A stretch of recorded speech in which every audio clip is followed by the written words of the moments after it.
Janine, spoiled nga ba kay Echo kaya sobrang happy at walang dull moment kapag kasama ito?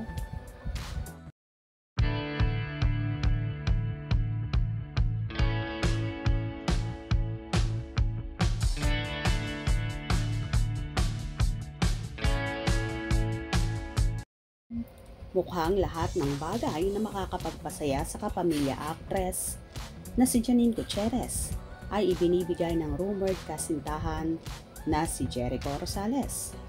Ayon nga sa ilang fanay, tila spoiled daw si Nini kay Echo sa maraming bagay, kagaya na lang ng pag-food trip nila sa Japan, ang naging pamamasyal nila at ang palagi ang pagbabanding ng aktor sa pamilya ng actress na kinatutuwa naman ni Nini at ng buong pamilya nito.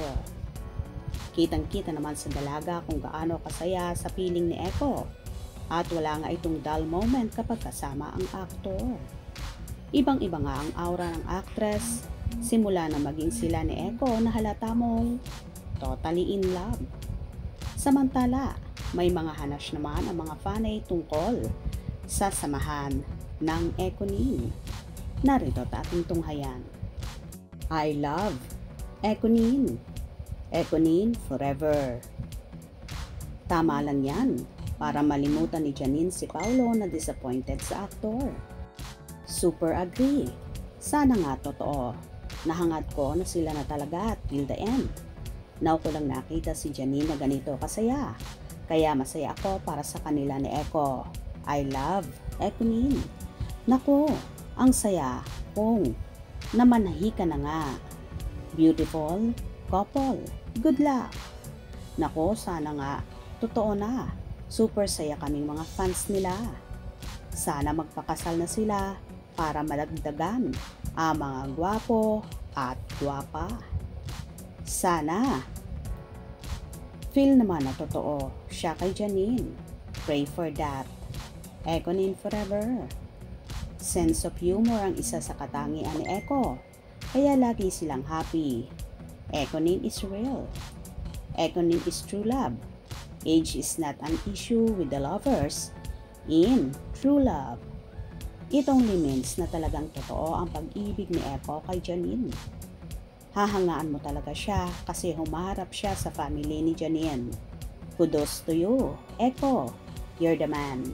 Mas mas mature ng lalaki at mukhang spoiled si Janine kay Echo. Nasa tamang edad na sila. So happy na tayo para sa Econin. Okay lang na mas may edad si Echo. Ang mahalaga, nagmamahalan sila. Masayahin, no dull moments, pakasal na kayo. Mas mabuti ng may edad ang lalaki, maalalahanin at mapagmahal. Walang dull moment kay Janine kapag magkasama sila ni Jericho. Super saya nila pareho. Pareho silang kalog at mahilig kumain. Magkasundo sila at pansin ko magkamukha na sila. Ang sweet nilang pareho. Love Econin, talaga. Forever. So kilig, nakaka-in-love. Love you, forever. Happy to both of you. Thank you, Echo, for being such a wonderful guy. Walang Eric Yeme sa buhay. Yan ang tunay na lalaki at tunay na nagmamahal. Yes, Econin is the best. Sweet lovers. Maalaga talaga si Echo sa partner niya. I love Econin. Wow, congrats Econin.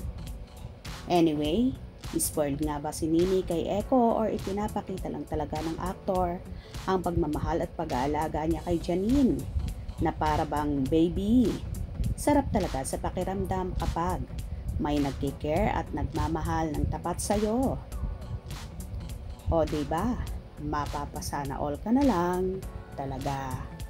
Kung nagustuhan nyo ang video na ito, comment down below.